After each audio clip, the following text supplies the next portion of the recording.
అందరికీ నమస్తే అండి. ఎలా ఉన్నారు? బాగున్నారా? అందరం బాగుండాలి, అందులో మనం ఉండాలి. ఈరోజు అయితే 3వ ఆదివారం కదండి, అందుకనేసే మేమైతే పోషమ్మ తల్లికి బోనాలు అయితే చేసాము. మా విజయలక్ష్మి నగర్ మొత్తం కూడా బోనాలు అయితే చాలా సంబరంగా చేసుకున్నామండి. అది మీకు కూడా చూపిద్దామనేసి వీడియో పెడుతున్నాను. ఎలా ఉందో నాకు చూసి కామెంట్ రూపంలో తెలియజేయండి. నచ్చితే లైక్ చేయండి, షేర్ చేయండి. కొత్త వాళ్ళు ఎవరైనా చూసే వాళ్ళు ఉంటే సబ్స్క్రైబ్ చేసుకోండి. మొత్తం చూసేయండి వీడియో అంతా. మాకైతే అమ్మవారు కూడా వచ్చిందండి చాలామందికి. చాలా సరదాగా అయితే చేసుకున్నాము మేము. ప్రతి ఏటా కూడా ఇలానే జరుపుతూ ఉంటుంటాము అమ్మవారికి. మన గ్రామ దేవతలు కదండి, శ్రావణ మాసం వచ్చేసిందంటే ముందు అమ్మవార్లకి బోనాలు అర్పించుకోవాల్సిందే కదా.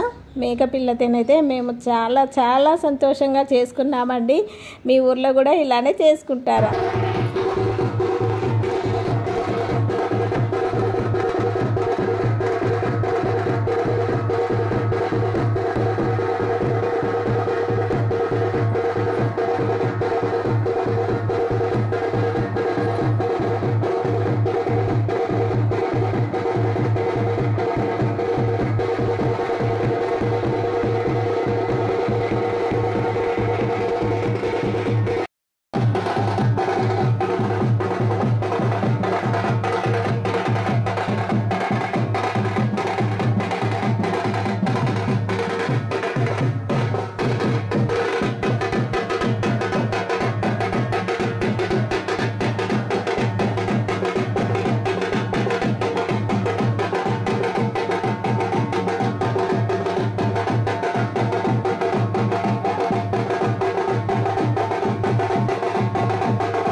అయిపోయిందిలే బాబాయ్, అది ఇంకటే అది తీసుకో.